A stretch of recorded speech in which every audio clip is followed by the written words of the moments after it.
নমস্কাৰ এই মুহূৰ্তত দিবলৈ লৈছো আজিৰ সন্ধিয়াৰ বহুকেইটা গুৰুত্বপূৰ্ণ খবৰ আজি হৈছে ২৭ নৱেম্বৰ আজিৰ সন্ধিয়াৰ প্ৰথমটো খবৰ হৈছে এটা ব্ৰেকিং নিউজ কতমপি প্ৰাণ ৰক্ষা পৰিছে সাংসদ গৌৰৱ গগৈৰ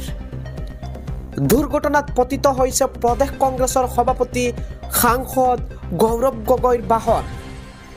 আমি পুনৰবাৰ জনাই আছো যোৰহাটৰ ডিসিবি ৰোডত দুৰ্ঘটনাত পতিত হৈছে গৌৰৱ গগৈৰ বাহন দলংগৰ ৰেলিংৰ ওপৰত উঠিল গৌৰৱ গগৈৰ বাহনখন আৰু কতমপি প্ৰাণ ৰক্ষা পৰিছে গৌৰৱ গগৈৰ বাহনখনৰ আজিৰ সন্ধিয়াৰ পৰৱৰ্তী খবৰটো হৈছে জেলৰ পৰা মুকলি আকাশ তললৈ বিধায়ক আমিনুল ইছলাম NSA গোচৰত দুখমুক্ত AIUDFৰ বিধায়ক আমিনুল ইছলামলৈ সকাহ দিছে গুৱাহাটী উচ্চ ন্যায়ালয়ৰ কাৰাগাৰৰ পৰা মুকলি কৰি দিয়াৰ নিৰ্দেশ ন্যায়ালয়ৰ NSAৰ অধীনত গ্ৰেপ্তাৰ কৰা হৈছিল আমিনুল ইছলামক আৰু দীৰ্ঘদিনে গ্ৰেপ্তাৰ হৈ কাৰাগাৰত আবদ্ধ হৈ আছিল আমিনুল ইছলাম NSAৰ সকলো গোচৰ খাৰিজ কৰিছে আদালতে গুৱাহাটী উচ্চ ন্যায়ালয়ৰ গুৰুত্বপূৰ্ণ ৰায়দান পেহেলগাম কাণ্ডক লৈ বিতৰ্কিত মন্তব্য কৰিছিল বিধায়কগৰাকীয়ে যোৱা 24 এপ্ৰিলত গ্ৰেপ্তাৰ কৰা হৈছিল বিধায়ক আমিনুল ইছলামক আজিৰ সন্ধিয়াৰ পৰৱৰ্তী খবৰটো হৈছে 1.5 লাখ টকাতে ভাৰতীয় হৈ পৰে বাংলাদেশী লোক জালত পৰিল 4 বাংলাদেশী যুৱতী ভয়ংকৰ তথ্যই জোকাৰি গৈছে ৰাজ্য জালত পৰিছে 4 গৰাকীকৈ বাংলাদেশী যুৱতী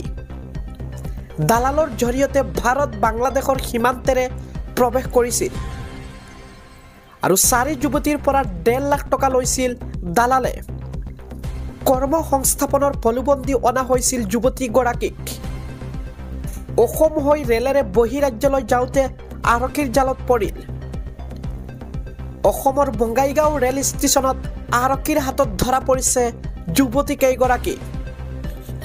আৰু জালত বাংলাদেশৰ সুমাইয়া আখতাৰ তাছিয়া সুহানা খাতুন আখি আবিদা চৌধুৰী আৰু শিৰিনা আখতাৰ ফাৰিয়া এই কেইজনক বঙাইগাঁও আৰক্ষীয়ে গ্ৰেপ্তাৰ কৰিছে আজিৰ সন্ধিয়াৰ পৰৱৰ্তী খবৰটো হৈছে নতুনকৈ 5 লাখৰো অধিক লোকে পাব ৰেচন কাৰ্ড পূৰ্বে বাদ পৰি থকা হিতাধিকাৰীক ৰেচন কাৰ্ড দিব চৰকাৰে 5,04,000 লোকে নতুনকৈ পাব ৰেচন কাৰ্ড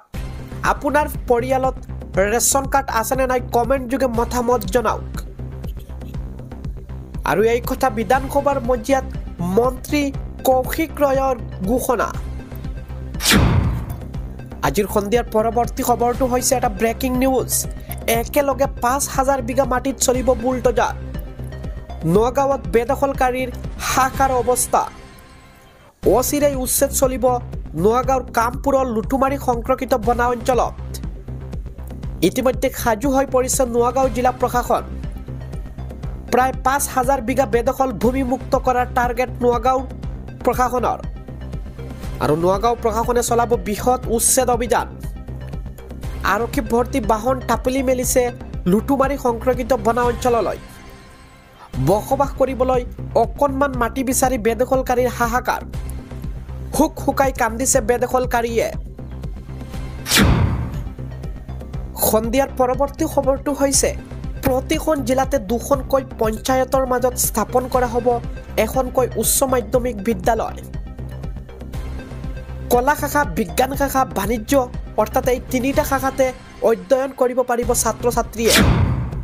আজি সদনত ঘোষণা কৰে শিক্ষামন্ত্ৰী ৰণোজ পেগুৱে আজিৰ সন্ধিয়াৰ পৰৱৰ্তী খবৰটো হৈছে 6 জনগোষ্ঠীৰ জনজাতিকৰণৰ দাবীত অখিলৰ গৰ্জন জনজাতিকৰণৰ দাবীত পোষ্টাৰ লৈ বিধানসভাত অখিল গগৈ শীঘ্ৰেই 6 জনগোষ্ঠীক জনজাতিকৰণৰ মৰ্যাদা দিয়ক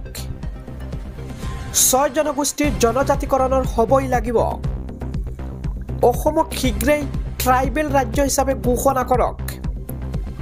মহাত্মা গান্ধীৰ প্ৰতিমূৰ্তিৰ ওচৰত বহি অখিল গগৈৰ সদনৰ ওচৰত প্ৰতিবাদ মৰাণ মটক আহোম চুতীয়াক জনজাতিকৰণ কৰক কোচ ৰাজবংশী আৰু চাহ জনগোষ্ঠীক জনজাতিকৰণ কৰক এনেদৰে মন্তব্য কৰে অখিল গগৈয়ে আজিৰ সন্ধিয়াৰ আন এটা খবৰ হৈছে ৰাষ্ট্ৰপতি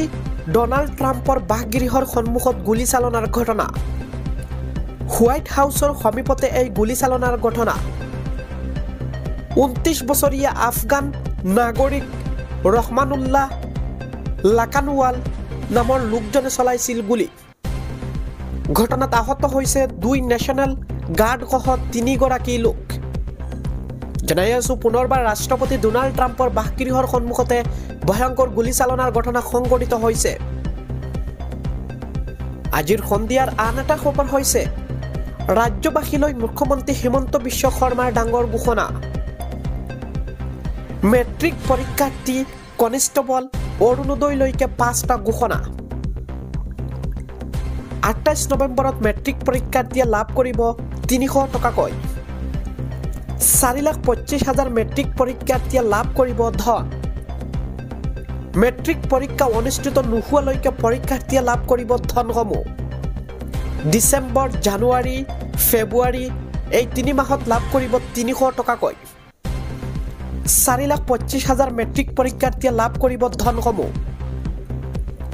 3 ডিচেম্বৰত প্ৰদান কৰা হ'ব আৰক্ষী কনিষ্টেবলৰ নিযুক্তি পত্ৰ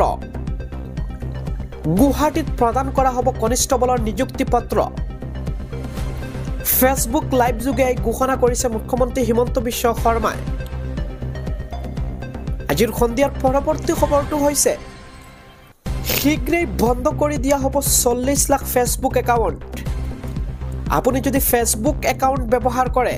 তেতিয়াহ'লে আপোনাৰ বাবে জৰুৰী খবৰ আমি পুনৰবাৰ জনাই আছো 40 লাখ ফেচবুক একাউণ্ট শীঘ্ৰেই বন্ধ কৰি দিয়া হ'ব অহা ডিচেম্বৰ মাহৰ পৰা প্ৰযোজ্য কৰা হ'ব নতুন কঠোৰ আইন আৰু ডিচেম্বৰ মাহৰ পৰা ফেচবুক একাউণ্টসমূহ প্ৰায় 40 লাখ একাউণ্ট বন্ধ কৰি দিয়া হ'ব 16 বছৰৰ তলৰ ল'ৰা ছোৱালীয়ে সামাজিক মাধ্যম ব্যৱহাৰ কৰিব নোৱাৰিব আৰু অনলাইনৰ সুৰক্ষা আইন 2021ত সংশোধন কৰি কঠোৰ স্থিতি এই ঘোষণা ভাৰতৰ নহয় অষ্ট্ৰেলিয়াৰ চৰকাৰে কঠোৰ নিৰ্দেশনা লৈ আহিছে অষ্ট্ৰেলিয়াত যিসকল 16 বছৰৰ তলৰ ল'ৰা ছোৱালী আছে এইসকলে সামাজিক মাধ্যম অৰ্থাৎ ফেচবুক ব্যৱহাৰ কৰিব নোৱাৰিব ডিচেম্বৰ মাহৰ পৰা আইনখন প্ৰযোজ্য হ'ব আৰু প্ৰায় 40 লাখ ফেচবুক একাউণ্ট সম্পূৰ্ণকৈ বন্ধ কৰা ঘোষণা কৰিছে